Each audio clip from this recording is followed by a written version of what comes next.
Thank you, Rhiannon, for your very warm introduction. I really appreciate it. Good afternoon, everyone. It really is a great pleasure to be here today to talk about a very critically important topic, and also on the eve of World Alzheimer's Day. I'd also like to welcome some of my colleagues from the Alzheimer's Society of Canada, the Alzheimer's Society of Ontario, and the Alzheimer's Society of Toronto, well represented here today. Before I begin, I'd like to introduce a very special guest. He's a board member, Jim Mann. Jim, would you please stand? Jim flew in yesterday from Vancouver. Jim is one of the most selfless, passionate, and caring people I've ever met. He always impresses me, and he truly inspires me. Jim has spent 25 years with Canadian Airlines and CP Air as Director of Government Affairs. When he left the airlines, he started his own management business. And then when he was done there, he came to our board.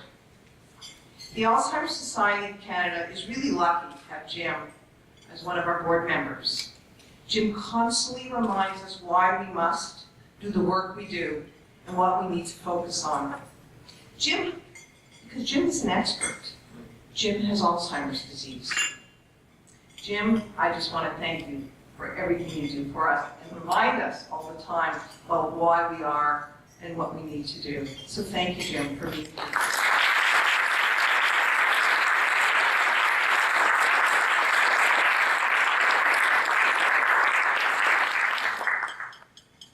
Now I have a question for all of you.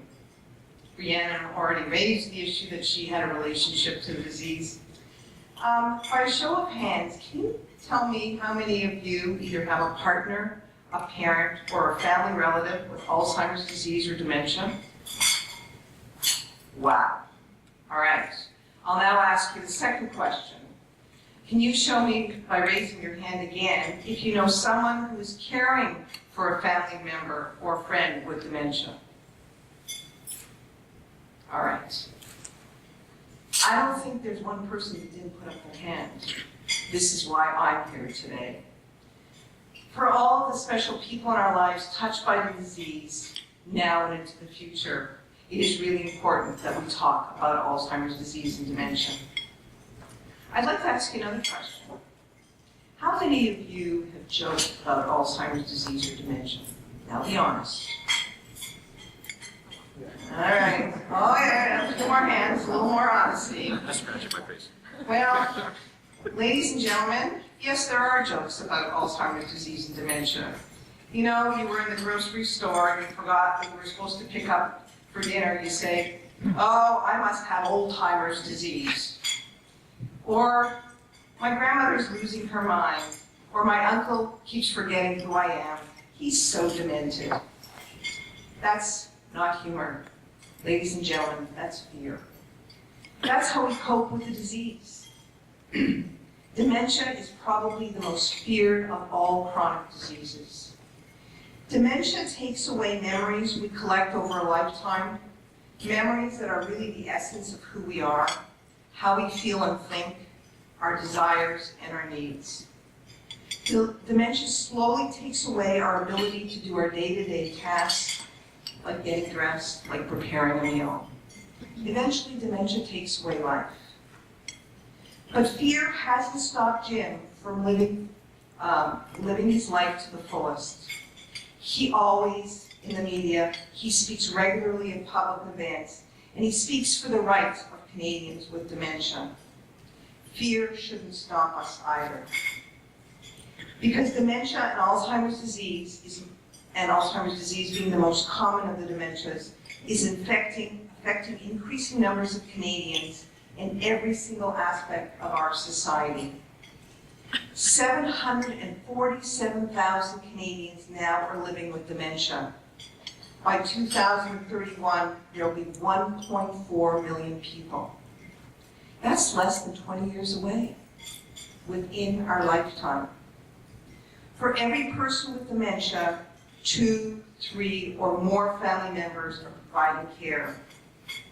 So let me talk to you a little bit more about the rising numbers. Most of us understand dementia as being an older person's disease. True, age is the biggest risk factor. After 65, the risk doubles every 5 years. Baby boomers are entering their years of greatest risk, and we're all living longer. But dementia is also affecting more and more Canadians in their 40s, 50s, and even in their 30s. Jim is a perfect example, diagnosed at the age of 58 in the prime of his life. Ample evidence also shows us that dementia begins decades before symptoms appear. Think about that for a moment. Some of us here today may be experiencing subtle changes in the brain that will eventually lead to dementia, and we're not even aware of it. Canada boasts some of the best and brightest researchers in the whole world who, in the last decades, have made groundbreaking discoveries and contributed to many significant studies, and some of them are here with us today. But dementia is a very complex disease that continues to confound us. Its causes are not fully understood. Advances in psychosocial research have led to therapies, including music and art, that greatly improve the quality of life and the lives of the people with the disease and their families. But a cure and prevention are long the way off. Available medications may help manage the symptoms. None can stop, slow, or reverse the disease process. Let's talk about the personal impact this disease has. It doesn't just affect the person with the disease, it involves an entire family. In 2011, family caregivers in this country spent 440 million unpaid hours in providing care to somebody with dementia. In economic terms, that's $11 billion in lost income and 230,000 lost full-time equivalents. By 2040, caregivers will be spending 1.4 billion unpaid hours per year in the care of people with dementia. 1.4 billion hours. Those are really staggering numbers. Dementia is also a progressive disease. It varies from person to person and can last from 8 to 10 years on average. As most of you have raised your hands earlier to let us know that you know people, your family members with dementia, we know eventually people with dementia will require 24-hour day, 7-day-a-week care. That's incredibly and grueling responsibility for caregivers to shoulder. Now let's talk about the economic impact. We're here at the Economic Club of Canada. I need to talk about the economic impact. Someone may think, well, there aren't too many in this audience actually, who would say, I don't know anybody with the disease, or I don't know somebody else who has the disease, or it's not my family, so why is it my problem? Think again. Dementia will have a tremendous impact on our economy and our pocketbooks. You may have heard earlier this year about a report that was produced by the New England Journal of Medicine showing that Alzheimer's disease is the most expensive malady in the US, exceeding that of heart disease and cancer. This is also true for us here in Canada. By 2040, we will be spending $293 billion per year on dementia. Since 2006, our federal government has invested $146 million in research through the Canadian Institute of Health Research in Canada. They have committed $100 million in matching funds for Brain Canada. They've also invested in numerous neurological and population impact studies. $250 million, give or take, to solve a $293 billion problem per year.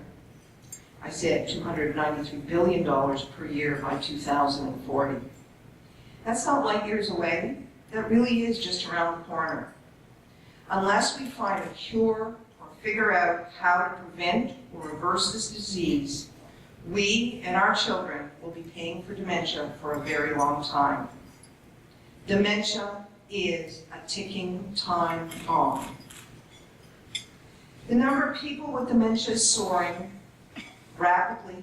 The impact of the disease will cut across large swaths of our population, our economy, health and social care, our workplaces, industry, community, and families will be affected. But Jim Mann and many others are looking to us for solutions. There are solutions if we ensure that, first, at every stage of the disease, people with dementia receive appropriate care provided by skilled, well-informed, well-trained professionals and are treated with dignity and respect. Secondly, there needs to be supports available so people with dementia can live as long as possible in the community and continue to contribute to their communities. This is only achievable if we get better at detecting this disease and intervening earlier. We know from experience that people like Jim who receive an early diagnosis and are given appropriate and timely information, support, and care are able to live productively for many years. Jim is a perfect example. To do so, we need to do a better job of supporting our talented researchers so that they can identify people who are at risk, even before symptoms appear, improve early diagnosis, improve the quality and availability of care, support and encourage primary prevention, and identify key risk factors. So let me be blunt. We need your help. Alzheimer's societies and communities across Canada do very important work. We hold many awareness campaigns, walks, and other events each year to raise awareness and reduce stigma. We also fundraise for research, but most importantly, we provide individuals and families with compassionate care and support through many innovative programs and services. We can't do this alone. We need leaders like you to help drive change so we can contain dementia's escalating costs and provide hope and the promise of a better future for people who are affected. In 2009, the Alzheimer's Society of Canada released the Rising Tide Report, projecting the economic and social impact of dementia, a great interest by the public and the media. Yet despite the evidence, our call for a national dementia strategy continues to fall on deaf ears. These are tough economic times, with governments having to make tough economic choices. I think we all know that. But unless we start to defuse this dementia time bomb, this disease will have the greatest impact and threat to our economy, to our country's productivity, and to our quality of life. We must rally to ensure better integration of care and services across the health continuum. We must offer comprehensive care and services that offer individuals more choice and flexibility. We need to involve people with dementia and their families in health planning to better understand their needs and expectations. And we must top up our investment in research to align with the economic impact of this disease. All of these facts I put before you today may seem somewhat overwhelming, but we can and must take action for the sake of Jim, our parents, our relatives, our friends, our colleagues, and our children. Canadians agree. According to a recent NANO survey, 83% of Canadians want a national dementia strategy. Yes, I said 83%. That's a compelling number we can't ignore. That's why today we are calling on the federal government to establish a Canadian Alzheimer's Disease and Dementia Partnership. Let me explain. We're asking the government to create this arm's-length, not-for-profit entity through the Public Health Agency of Canada to provide in its startup a few $1 million and then to commit ongoing funding of $30 million each year over the next 5 years. This arm's-length organization would facilitate the development and implementation of a fully comprehensive, coordinated, and integrated national dementia strategy. The Alzheimer's Society of Canada has spent the last year consulting with many of our partners in government, in healthcare, research, and in industry on how to best tackle this disease and leverage existing dollars and resources. We looked at successful models used, first of all, to create the Canadian Partnership Against Cancer and the Mental Health Commission of Canada. We are confident and optimistic that this same model we're proposing today will reap benefits for Canadians living with dementia and their families. We are asking that this partnership engages individuals from all levels of government, policymakers, health providers, industry, researchers, and those who are affected by this disease to facilitate the development and implementation of a national dementia strategy that is both efficient and cost-effective. So what will this strategy achieve? What are our objectives for this partnership? First of all, we see an increased investment in research as well as fostering greater collaboration and improving knowledge exchange and translation. Second, to provide a surveillance system and evidence-based information on all facets of dementia. Third, to enhance the competency and capacity of those delivering dementia care.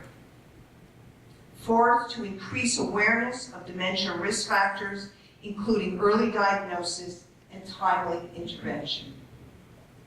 Strengthen the coordination and integration of care and services delivery across the health continuum. And finally, to recognize the role of family caregivers and develop supports that provide options and flexibility.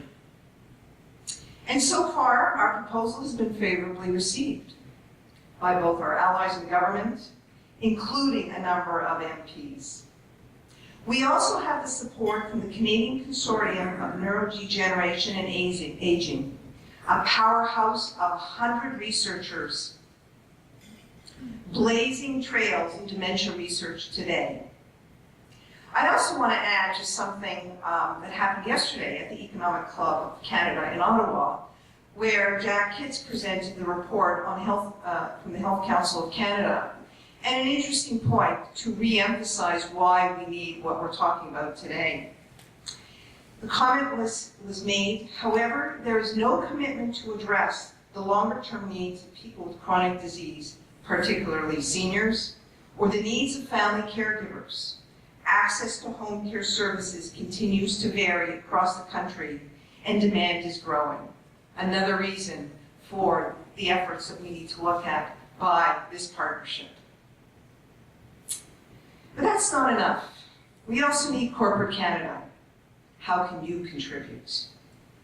If you have someone in your family or in your workplace affected by dementia, we need you to speak on their behalf and behalf of all Canadians.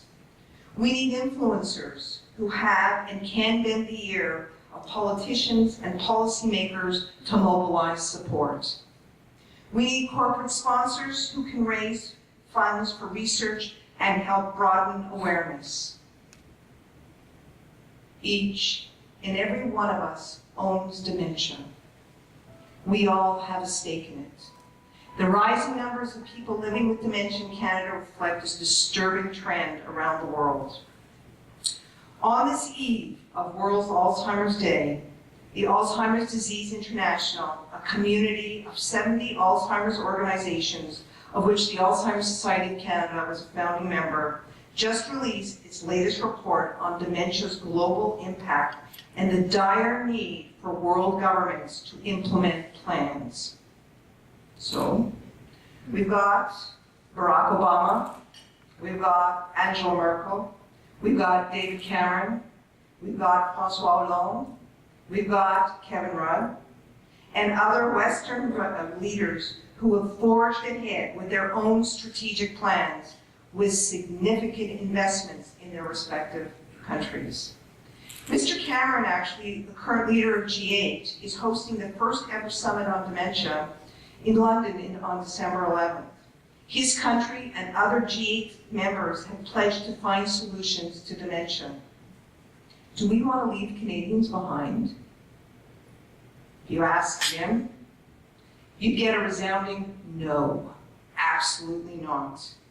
People with dementia can and do and will live and continue to contribute to their communities, can live well and contribute to their communities.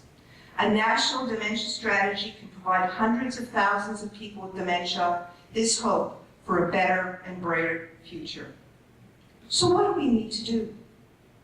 We need a Canadian solution. We think the answer is in our proposed Canadian Alzheimer's Disease and Dementia Partnership. We need to change our attitudes and our behaviors towards dementia across all levels of our society.